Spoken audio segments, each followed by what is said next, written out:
सर्वांना नमस्कार. एक प्रेम असेही भाग 36. या कथेचे आधीचे भाग चॅनलवर अपलोड आहेत, ते वाचण्यासाठी चॅनलला भेट द्या. आई सांगायचं तर आहे, पण कसं तेच समजत नाही. प्रिया हळूच बोलली. जे बोलायचं आहे ते स्पष्ट बोल बाळा. अगं मी तुझी सासू जरी असली ना तरी आईच आहे, म्हणून आपली आई समजून जे बोलायचं आहे ते बोल. पौर्णिमाजी प्रियाच्या गालाला हात लावून म्हणाले. तशी प्रिया थोडी रिलॅक्स झाली. आई यांनी मला असं म्हणून प्रियाने थोडा लाजत शिवांचे म्हणणे सांगितले. म्हणून मला त्यांना सरप्राईज द्यायचं आहे. तर तुम्ही फक्त आजची रात्र पिल्लूला आपल्या जवळ, प्रिया संकोचून म्हणाली आणि हळूच आपली मान वर करून बघू लागली. तिला आता खूप लाज वाटत होती पौर्णिमाजी यांना बघायला. तर पौर्णिमाजी मात्र हलक्या हसत तिला बघत होत्या. आपल्या या निरागस आणि भोळ्या सुनेवर त्यांना खूप खूप प्रेम येत होतं.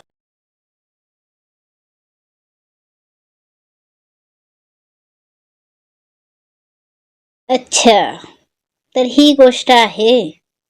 अगं मग त्यात काय घाबरायचं, सरळ सांगायचं ना. आई तुमच्या नातवाला तुमच्या जवळ ठेवा, मला आणि माझ्या नवऱ्याला अडचण नको. पौर्णिमाजी थोड्या लटक्या रागात म्हणाल्या. आई माझं म्हणजे मला, प्रिया त्यांचा तो राग बघून थोडी अडखडू लागली होती आणि ततपप करायला लागली.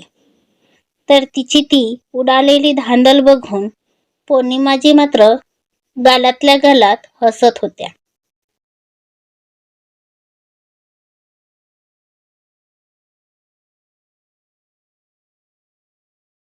पण चेहऱ्यावर सिरियसनेस पांघरून घालून ठेवले होते.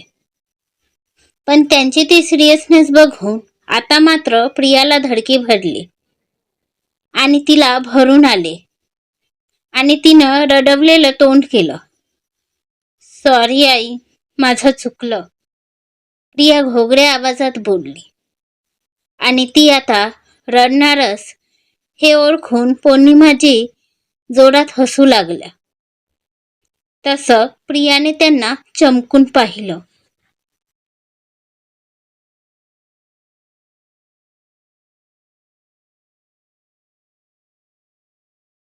भोरी ग माझी सून, थट्टा मस्करी सुद्धा कळत नाही तिला, पौर्णिमाजी हसत हसत म्हणाले. तर प्रियाचे डोळे आणखीन मोठे झाले. आई तुम्ही हसत आहात, पण आताच तर तुम्ही, प्रियानं गोंधळून बोलली. मग हसू नको तर काय, तू बघितलं स्वतःला किती घाबरली ते, पौर्णिमाजी हसत म्हणाल्या. तसं प्रियाने शर्मेने मान खाली घातली. आणि हे काय विचारणं झालं, चिकूला सांभाळून घ्या का, पौर्णिमाजी थोडं रुसत म्हणाल्या. खरं तर आमचं चुकलं बाळा, आम्ही समजून तुम्हाला तुमचा वेळ द्यायला हवा होता. खरंच, पौर्णिमाजी म्हणाल्या. नंतर दोघे पण चहा पीत पीत गप्पा करू लागल्या. थोड्या वेळात राजीवजी सुद्धा चिकूला घेऊन घरी आले. प्रियाने त्यांच्यासाठी सुद्धा चहा आणि चिकूसाठी ज्यूस आणून दिली. त्यानंतर रात्रीसाठी तिला काही तयारी करायची होती, म्हणून चिकूला पौर्णिमाजवळ देऊन ती आपल्या खोलीकडे निघाली.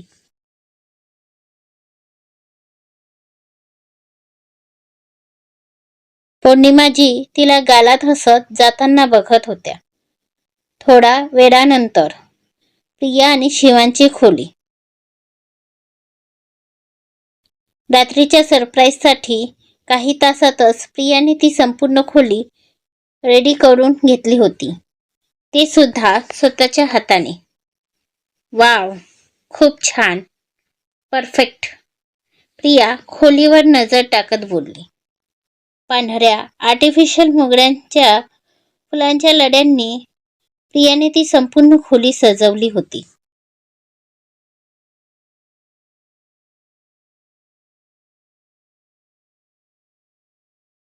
सोबतच रात्रीची वेळ लक्षात घेऊन तिने त्या लढ्यांवर पांढऱ्या ताऱ्यांच्या दिव्यांच्या लढ्या सुद्धा लावल्या होत्या. बेडवर थोडाफार गुलाबांच्या पाकळ्या टाकल्या होत्या. सुगंधित असे कॅन्डल सुद्धा लावले होते, ज्याने त्या खोलीत मोहक असा सुगंध पसरला होता, जो एक रोमॅन्टिक फील देत होता. एकदा खोलीवर नजर टाकून आणि खोलीत रूम फ्रेशनर मारून प्रिया फ्रेश व्हायला वॉशरूम मध्ये निघून गेली.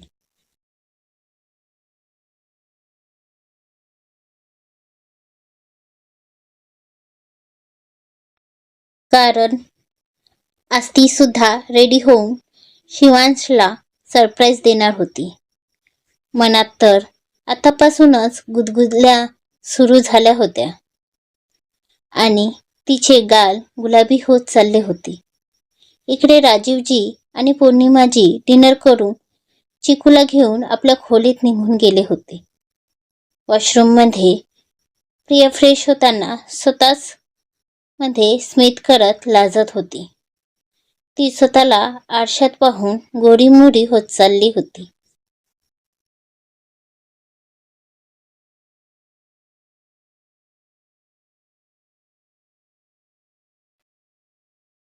मनात शिवांचा स्पर्श आठवून लाजतच आपल्या पापण्या खाली करून घेत होती.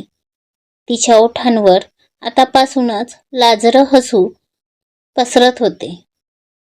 शिवांच्या आठवणी प्रिया फ्रेश होऊन वॉशरूम मधून बाहेर आली आणि सरळ क्लोसेट रूम मध्ये जाऊन निवडलेली साडी घालून बाहेर आली.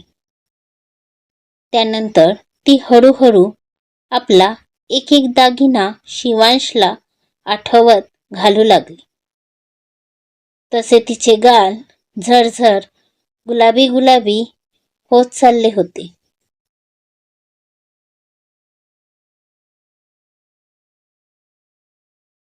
सजना है मुझे सजना के लिए, सजना है मुझे सजना के लिए, गाणं गुणगुणत ती रेडी होऊ लागली.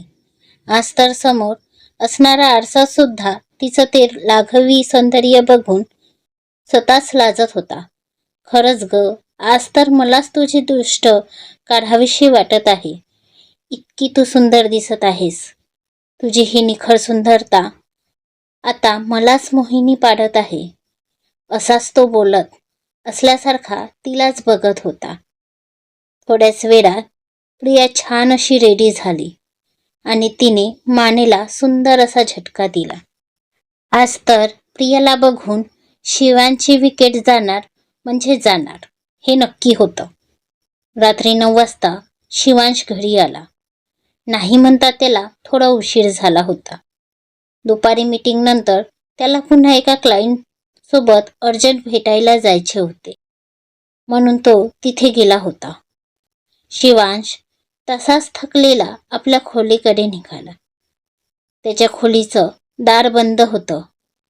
त्याला वाटलं प्रिया आणि चिकू झोपले असतील.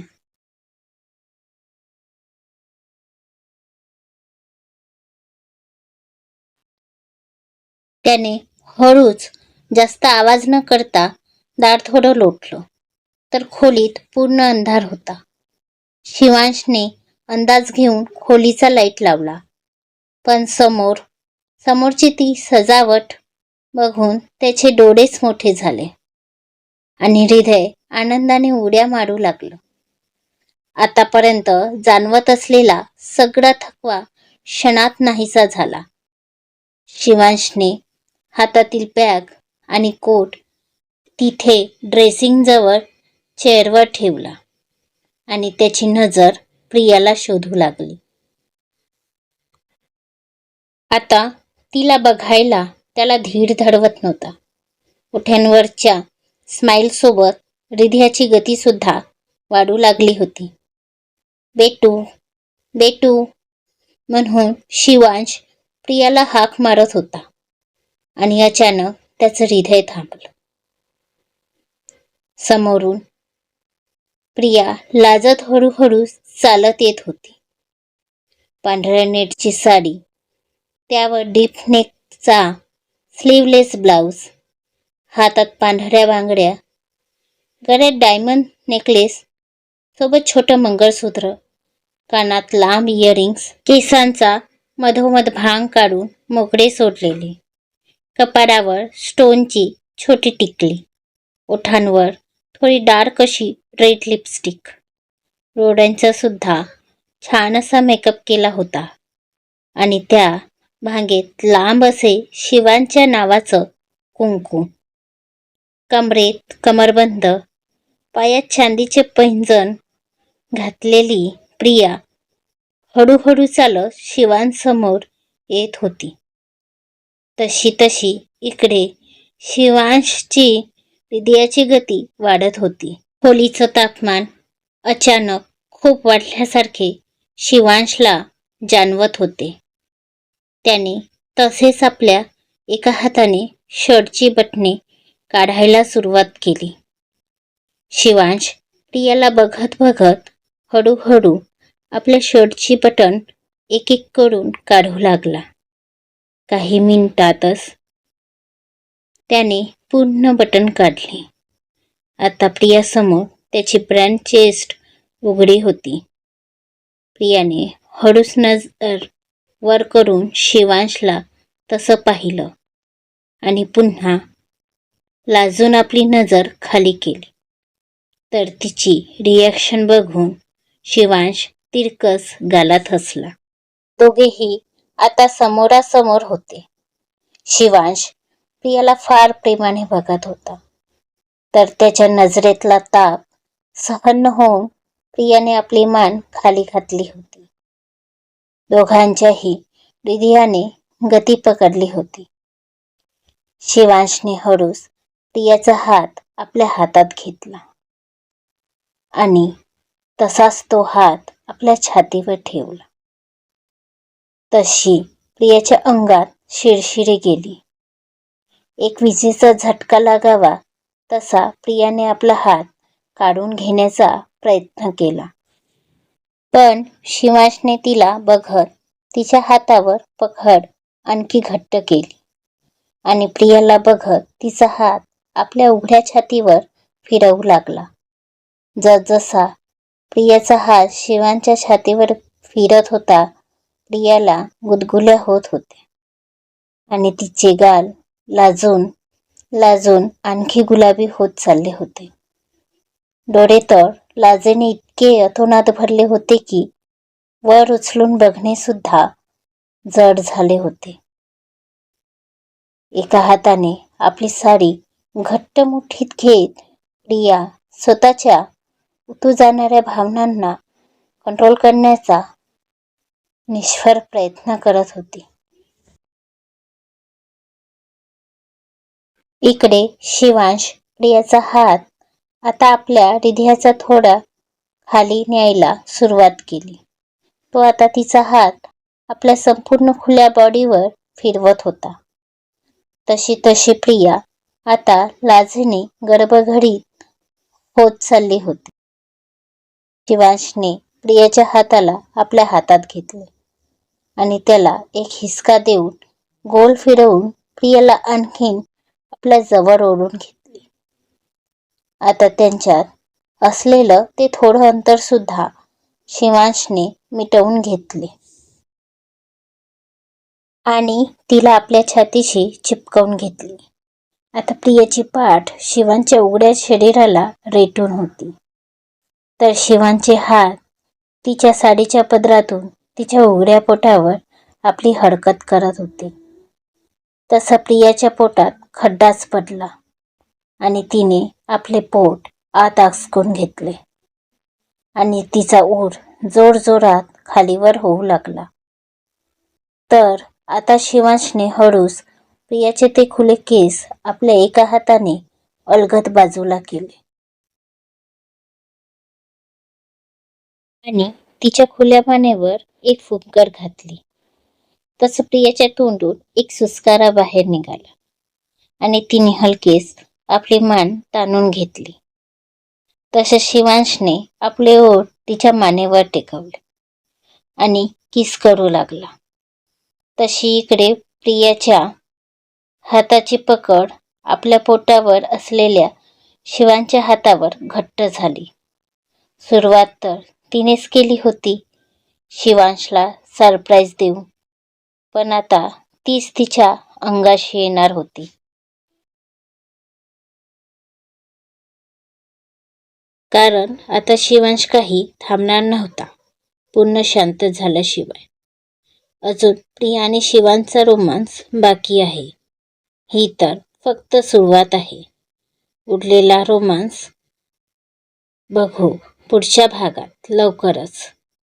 आजचा भाग कसा वाटला ते कमेंट करून नक्की सांगा.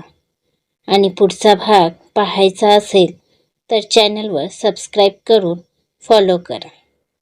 कथा आवडली असेल तर लाईक शेअर करून सपोर्ट करा. कारण तुमचा एक पाठिंबा लाख मोलाचा आहे. धन्यवाद.